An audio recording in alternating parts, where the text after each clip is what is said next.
Bom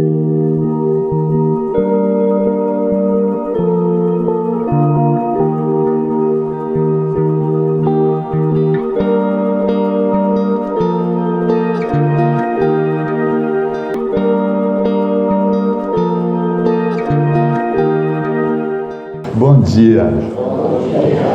Lembrando que há 10 anos atrás, acho que eu estou aqui em Itu há 11, e eu lembro que era você, o Cláudio, você, que me receberam aqui por uma indicação e abriram as portas para mim. Que Deus abençoe os nossos caminhos. Bom dia. Essa semana, estava até comentando com o Marcelo, me chamaram para fazer uma palestra lá em Salto, e falaram assim para mim: olha, Fernando, vai vir o carnaval aí, e a gente sabe que no carnaval o capeta está solto. Aí eu começo a dar risada, né? E a gente ouve isso de um espírita. A gente fala: será que ele está brincando ou está falando sério? Mas a gente vê que a gente é uma miscelânea, né? E aí eu não consegui fazer essa palestra porque eu peguei uma gripe nas vésperas do carnaval, e eu falei: nossa, mas estava ficando tão legal essa palestra. Aí fala assim: não, vai ter um lugar melhor para ser feita, e é hoje. Está aqui, nós vamos falar sobre orai e vigiai. Eu sabia do que eu ia falar? E por que você já falou o tema da palestra antes de eu começar? Xereta. Mas é incrível, toda vez eu não passo o tema para eles. Eles falam: ah, Fernando, você fala o que você quiser. Eu falei: olha, cuidado. E aí, sempre na abertura tem um início do que eu vou falar. Então nós trouxemos esse tema, orai e vigiai, que é de Mateus capítulo 26, versículo 41. É curtinha, mas é muito interessante. Começa com orai. E eu vou perguntar para a dona Tereza. Ai, Jesus, já começou a orar. Já está dando certo a minha palestra. Eu falei assim, vou perguntar para ela: ai, Jesus, começou a oração. É isso mesmo, dona Tereza, orai, é isso mesmo. Na hora de aflição, você chama quem pode te ajudar. Isso é uma oração. É seu filho? Se ela caprichou, hein? Cara, boa gente. Que bom. Tenha mais filhos, não dá mais? Deixa para a próxima, então. Tem uns 8, tá bom? Que esse valeu a pena. Esse valeu, né? Os outros acho que tá bom também. Dona Tereza, a senhora reza? Eu rezo. E oração e rezar é a mesma coisa? Eu acho que tem alguma diferença. Tem. Não me importa. Para mim é igual. É igual. E a senhora usa alguma oração para rezar? Para orar? Como a senhora reza? Desculpa perguntar, entrando na sua intimidade. Mas a senhora reza orações prontas? Às vezes prontas e às vezes eu ela falou converso com o meu lado. que às vezes ela faz orações prontas e às vezes ela conversa com Deus. Mas a senhora é amiga dele? Às vezes. Às vezes. Às vezes é do outro. Às vezes é amiga de Deus, às vezes do outro. Desse tal do carnaval aí. Então, a gente vê que é um momento íntimo. Orar, rezar, é um momento íntimo. Dona Dilma, a senhora foi bem ensinada a fazer orações e a rezar desde a infância? E quem ensinou bem para a senhora? Pai pai e mãe. Naqueles outros lugares, não. Eu acho usado isso, né? Os lugares que mais deveriam a gente ensinar a ter uma conexão, ensinam que a gente é culpado, ensinam que a gente tem que ter medo. Você tinha medo do seu pai? Respeitar, medo. Então por que a gente falava que a gente era temente a Deus? Espera aí, qual o objetivo de eu ser temente a Deus? A gente entendia que tinha que obedecer. Desculpa, não estou vendo quem falou. A gente entendia que tinha que obedecer. E se não obedecesse? Castigo. Chulapa. Começava com os 10 mandamentos, que dizem as má línguas que eram 20. Graças a Deus cortaram para 10 e a gente não passa do segundo. Então nós somos muito mal orientados. Nós fomos muito mal orientados. E eu vejo, desculpa eu dar exemplo pessoal, mas eu acho muito interessante. Eu tenho um cardiologista lá em Valinhos. Meu pai morreu de ataque cardíaco na minha frente, de mão dada comigo. Então, eu tenho um maior medo do meu coração parar. Medo eu não tenho de morrer. Nenhum. Mas eu tenho medo de sofrer. Antes de eu morrer. Então, o meu cardiologista, ele é desse tamanho. Parece o Fred Flintstone. Você olha para ele assim, à primeira vista, chama Rafael. Se assusta, mas ele é cardiologista e geriatra. Falei, opa, adoro geriatra. Tomara que eu vá em muitos por muitos tempos. E aí, ele chega, ele te dá um abraço. Eu não dou abraço nele, porque eu não consigo. Mas ele me dá um abraço, que ele me envolve. Uma vez eu levei a Regina lá, a Regina é minha esposa. Falei, Regina, precisa conhecer o Rafael. Ele deu um abraço nela, que eu fiquei procurando a minha esposa. Falei, cadê a Regina? Aí, vou contar. Quando eu comecei nele a primeira vez, eu chegava assim, doutor Rafael, nossa, sabe? Meu pai morreu de ataque cardíaco. Então eu queria ver se o senhor, doutor, podia me ajudar, porque eu tenho que ver o meu coração, né? Além disso, estou chegando, na época eu estava chegando nos 60, eu já estou chegando nos 70, graças a Deus a bombinha aqui tá. E aí, eu tratava ele, doutor Rafael, o senhor. Como é que eu trato ele hoje, gente? Vocês têm ideia como é que eu trato ele hoje? Eu entro no consultório dele e falei, Rafa, caramba, essa semana foi punk, mano. Eu tive uns BO aí com não sei o quê, e aí eu começo a conversar com ele é meu maior amigão. Ele é meu maior amigão. Ele pergunta da Regina, ele pergunta da minha filha, ele sabe o meu passado, ele sabe o que mexe com o meu coração, as minhas emoções. O que mudou? Ele continua sendo médico, cardiologista? Ele me trata melhor? Ele consegue me tratar como médico melhor agora? Por quê?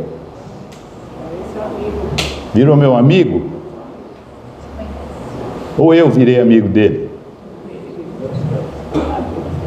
Ele virou meu amigo ou eu virei amigo dele?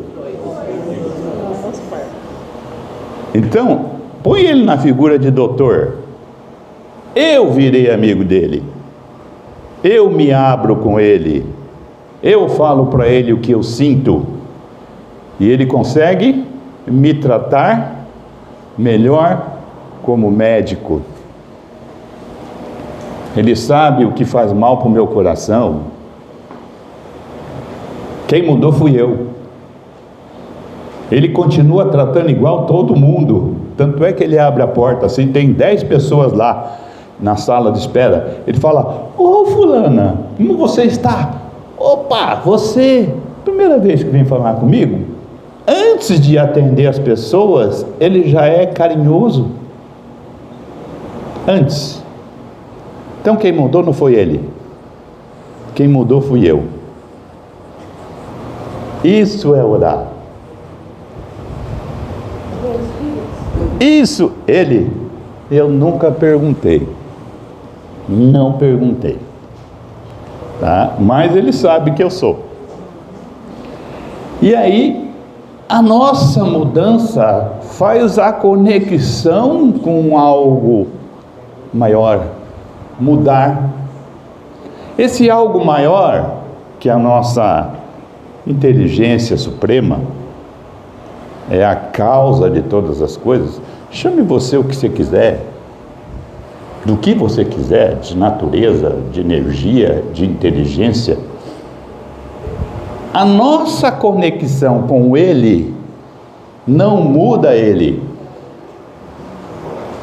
muda a gente.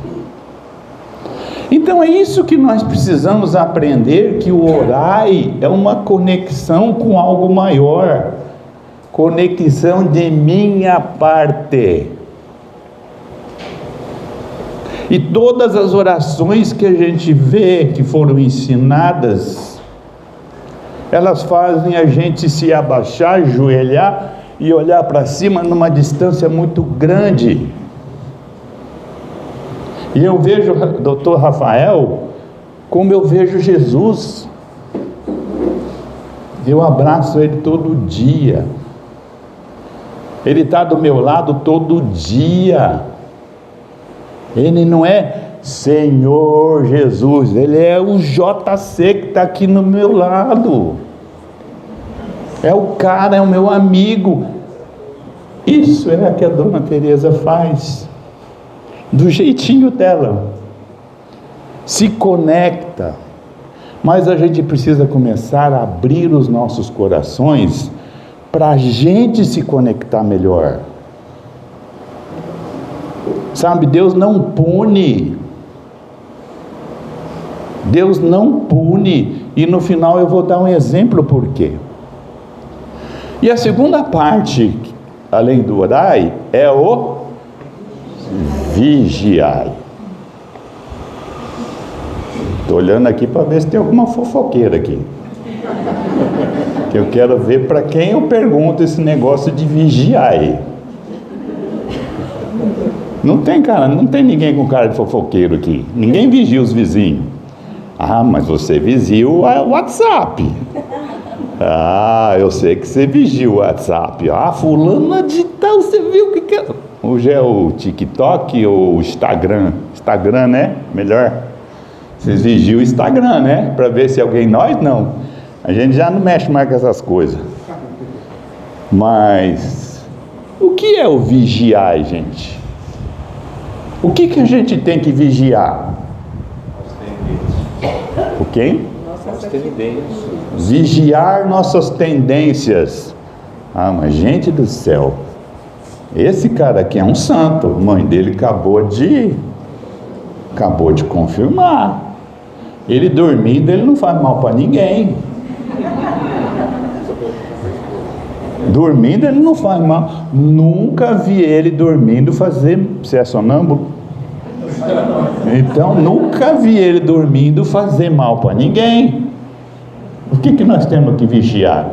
Nossas tendências. Mas a gente tem tendência a alguma coisa? Você sabe as suas tendências?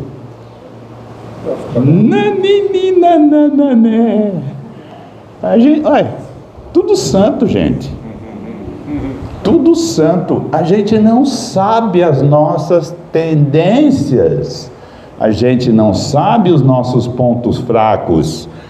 E vamos ler o pedacinho de Mateus, capítulo 26, repetindo, versículo 41. Exatamente assim Mateus fala: vigiem e orem para que não caiam em tentação. Ponto. O espírito está pronto, mas a carne é fraca. Filho da mãe. Ele está falando uma passagem de Jesus. Vocês sabem quando aconteceu essa passagem? O que estava acontecendo com Jesus quando ele falou, teve essa passagem? Alguém pode me dizer? Fugiram tudo do catecismo, né? Eu fui expulso.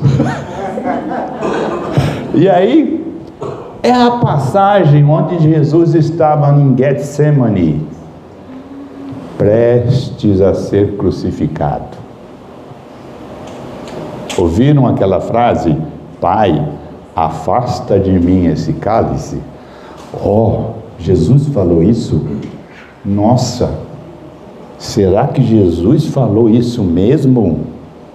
Está fugindo da raia? Você acha? Interessante. Jesus estava lá em Getsemane, já pressentindo a prisão, já sabendo que os soldados estavam procurando para fazer o que tinham que fazer, o que queriam fazer. E Jesus sobe lá com os apóstolos e ele está muito triste. Jesus está muito triste lá em Getsemane. Por que ele está triste? Por que ele está inseguro? Por que ele está com medo? Porque Jesus estava encarnado. E quando você está encarnado, o seu instinto de sobrevivência existe para todos os seres, sem exceção, inclusive para Jesus. Jesus não foi feito diferente de nenhum de nós. Ele era grande espiritualmente, mas materialmente ele era igualzinho a nós e foi feito do mesmo jeito que nós fomos feitos. Então ele tinha todas as aflições da matéria. E nessa hora ele estava muito triste, porque ele só tinha falado de amor, ele só tinha falado de paz, ele só tinha vindo aqui trazer para a gente uns cabeça dura, e ele estava pressentindo o que iam fazer com ele. É normal ele ficar inseguro, com medo? Muito normal. Ele fugiu da reta? Ele fugiu da raia? Nessa hora ele fala para todos os apóstolos: assim que eu me for, todos vocês vão ficar muito inseguros, e vocês todos vão se espalhar. Se espalharam mesmo. Falou para Pedro o quê? Antes do galo cantar, você vai me negar 3 vezes. Isso ele falou para Pedro, que era a rocha, que era o cara firme do lado dele, porque ele sabia que a carne é fraca. Então a gente está aqui na matéria para a gente tentar entender quem nós somos. Sentado aqui nessa sala, ninguém tem tendência maldosa nenhuma. Alguém está pensando em fazer maldade aqui? Levanta a mão para mim, por favor. Ou é tudo mentiroso, ou é tudo verdadeiro aqui dentro. Ninguém está pensando em fazer maldade aqui, gente. Mas sai lá para a rua e toma uma fechada num carro, já começa. Eu vou contar outra história minha. Quando eu tinha 16 anos, naquela fase que você começa a gostar, na minha época era 16 anos que você começava a gostar de menininhas, né? Começava a deixar de querer jogar bola para olhar outras coisas. Hoje é mais cedo. Mas eu estava com meus 16 anos, me convidaram para ir num clube que tinha um trampolim. Era um trampolim, era a altura desse telhado aqui, mais ou menos. E eu sentado ali em volta, eu via que a garotada subia e pulava, subia e pulava. Quando alguém subia no trampolim para pular, todas as menininhas olhavam. Eu falei, opa, ponto de atenção, né? Quando subia um rapazinho lá no trampolim, eu vi que todas as menininhas paravam e olhavam. O que o Fernando aqui fez? Eu vou. Mas não tive, eu sei nadar, gosto de água, nunca tinha andado num trampolim, eu vou. Subi, quando eu cheguei lá em cima e olhei para baixo, falei, Deus do céu, acho que eu fui no lugar errado. Será que eu subi no lugar que eu estava olhando? Eu não vou. E a fila começou a andar atrás de mim. E a fila começou a se formar. E eu chegava na beira e os caras de trás, vai, pula. E eu olhava para frente, eu olhava as meninas rindo, eu olhava para baixo. Aí você fica, e agora, gente? Se eu voltar para trás, não dava mais. A fila já estava grande. Eu faço. Só teve um jeito. Eu pulei, mas aquele pulo descarga de banheiro, tampei o nariz e estiquei o braço para cima, como se fosse puxar alguma coisa, aquele pulo esdrúxulo, morrendo de medo, todo desengonçado, quase quebrei as pernas, quase bati a barriga, saí com a vergonha, gente do céu, fui-me embora. Aí eu lembro da reencarnação. A gente lá em cima, deixa comigo, eu vou, nossa, essa vida aqui eu vou ser legal pra caramba, eu vou ser bom, vou ser bonzinho, vou fazer caridade, vou perdoar todo mundo. Aí chega na hora, não, eu não, perdoar quem? A minha sogra? Não, perdoar ele lá? Não. Isso aqui, nossa, mas ele me xingou, vou pra cima dele. Aqui a coisa é diferente. Aqui o bicho pega. Aqui nós temos estímulos para ver as nossas tendências. Porque se eu não tiver estímulo, eu fico de boa. Mas se eu tiver estímulo, eu não fico tão de boa assim. Então, vigiai é olhar as nossas tendências, mas para eu olhar as minhas tendências, eu tenho que estar encarnado, passando por coisas. Ele falou, resolve alguma coisa? Vai. Está com dúvida? Vai. Quem falava assim? Levanta-te e anda. Vai, não peques mais, levanta-te e anda. Está com dificuldades? Ótimo. Você veio aqui para ver os seus valores. Mas eu quero ganhar dinheiro. Seus valores são dinheiro? É isso que você quer? Corra atrás, mas na hora de ir embora, você não vai levar, tá? Na hora de ir embora, os valores, se forem materiais, eles vão ficar aqui. Eles estão só emprestados. Eu falo, nem na hora de morrer, você não deixa de bom grado para ninguém, porque você deixa e não dá, né? Na sua certidão de óbito vai estar escrito assim, fulano deixa os bens para ciclano, porque ele sabe que você não queria deixar, né? Não é de bom grado, é forçado. Então, se os seus valores são ganhar dinheiro, corra atrás deles. Mas saiba que você não vai chegar do lado de lá, não vai ter nada. Não vai ter nada, porque você vai morrer, vai ficar tudo aqui. São esses valores que a gente tem que buscar? Não, são valores nossos que eu posso levar comigo. São valores que eu posso levar. Tem um amigo meu, que outro dia esteve me visitando, e ele estava num conflito sério, porque ele brigou com a filha da enteada dele. Eles tiveram uma desavença e agora a filha não se dá bem, é filha da esposa dele, não é filha dele. Não se dá bem com ele. Você imagina o conflito para a mãe? Meu atual marido está brigado com a minha filha. Eu vou para que lado? Para qualquer lado que você for, vai dar encrenca.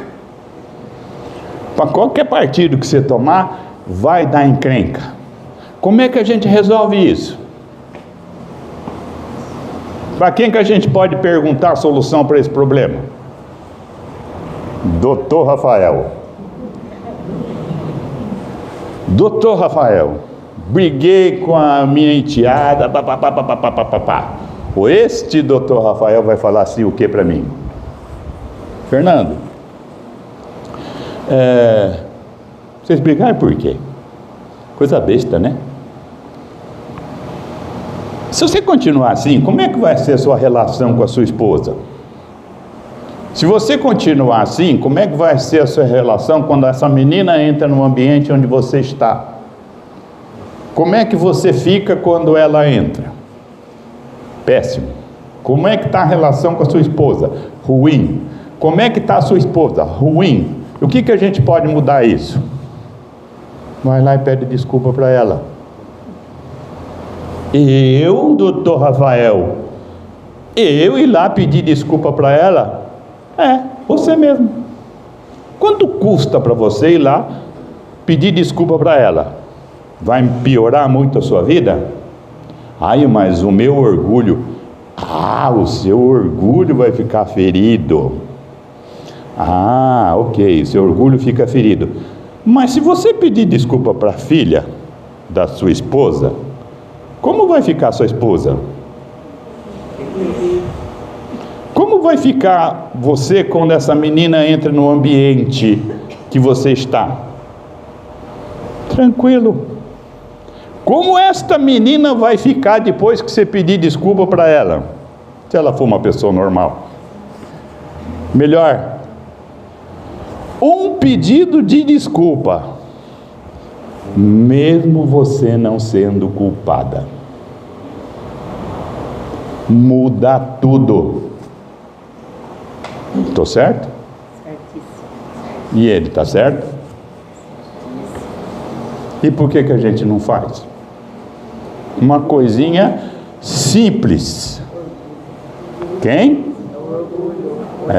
Porque a gente não sabe as nossas tendências. Mas uma atitude pequena muda tudo, gente. E a gente não tem brios, vontade, objetivo para que a nossa vida tenha sentido. Se a gente entender que nós temos que ter vontades, objetivos e sentido na nossa vida, a gente começa a mudar as pequenas coisas e a nossa vida vai ficar tão melhor se a gente deixar o orgulho de lado. Se a gente fizer uma conexão com Deus, com espiritualidade, com o anjo da guarda, com o Exu, com o Iemanjá, com quem quer que você tenha conexão espiritual, com quem você se afinize, com seu pai que já desencarnou, com sua mãe, Arcanjo Miguel, qualquer um, mas que você mude. Como é que nós vamos pedir a Deus, perdoai as nossas ofensas, de que modo? De que modo? Assim que eu perdoo a quem eu tenho ofendido? Pelo amor de Deus, eu não faço isso, como é que eu posso rezar isso? Se eu começar a mudar isso, a minha vida vai melhorar. E para que Deus colocou a gente aqui na terra encarnados? Vocês têm ideia por que nós estamos aqui? Andar. Nós somos energia pura. O nosso corpo é energia, o nosso espírito é energia, os nossos pensamentos são energia. Energia é movimento. Energia parada não existe. Existe energia em movimento, os átomos são constante movimento. Seu coração para de bater e você precisa mandar ele bater, eu mando. Vai. E você para de respirar, e você precisa mandar você respirar, de vez em quando você precisa, né? Melhora essa respiração, mas ela não para, é movimento, o seu sangue circulando pelas veias. Você tem ideia de quantas voltas o sangue já deu dentro do seu corpo? Entra no Google e pergunta, quantas vezes o meu sangue circula pelo meu corpo por dia? Multiplica pelos anos que você está vivo e vê quantas voltas o sangue já deu dentro do seu corpo. É movimento, energia é movimento, vida é movimento, crescimento é movimento. Parado a gente não cresce. E a gente acha que Deus pôs a gente aqui para ficar louvando Ele. A gente acha que Deus vai te punir porque você não fez uma oração hoje antes de dormir. A gente acha que Deus está preocupado porque você não passou na frente da igreja e não fez um sinal da cruz. E Deus fez o quê? Para a gente. Eu imagino assim, eu tenho um monte de filhos, aí eu tenho uma casa grande, eu vou fazer um parquinho para os meus filhos. Eu vou botar um balanço, um escorregador, pega-pega, pular corda, montanha-russa. Eu vou pôr de tudo dentro desse parquinho para os meus filhos. Aí eu abro a porta para os meus filhos e falo assim: filhos, olha o parquinho que o papai fez para vocês.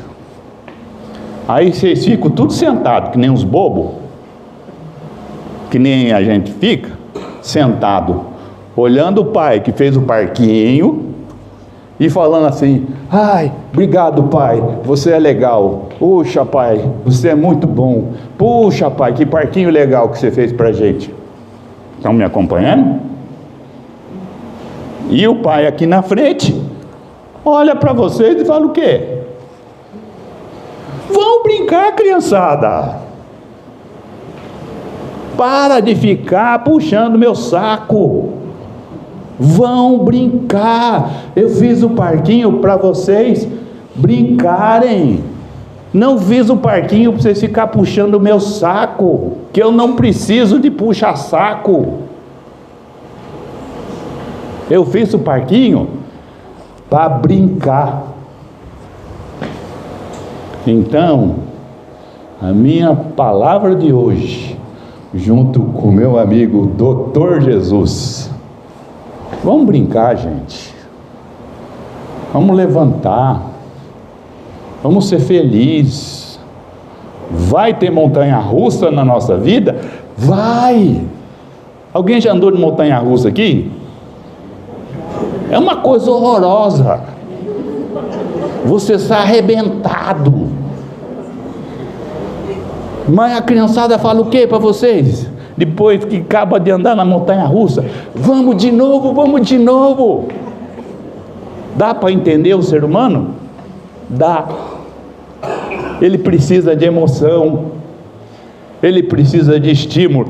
De vez em quando dói pra caramba, mas que é bom é. Então vamos brincar, gente. Orai e vigiai, mas brincai. Vamos acrescentar isso no Evangelho? Orai, vigiai, mas brincai, porque a vida é muito gostosa. A vida dói, mas é bom. E Deus fez isso para a gente aproveitar, sem rancor, sem ideias antigas, sem coisas que colocaram nos nossos corações, que não fazem parte do ser humano, com coisas novas, com emoções novas, sabendo que a energia suprema é indiscutível, e nós estamos aqui como filhos dele. Então ele nos ama e nós o amamos. Que Deus nos abençoe, Jesus esteja sempre do nosso lado, como o doutor Rafael está do meu, como um amigo, e que a gente possa ser feliz. Muito obrigado, um bom domingo, um bom fim de semana.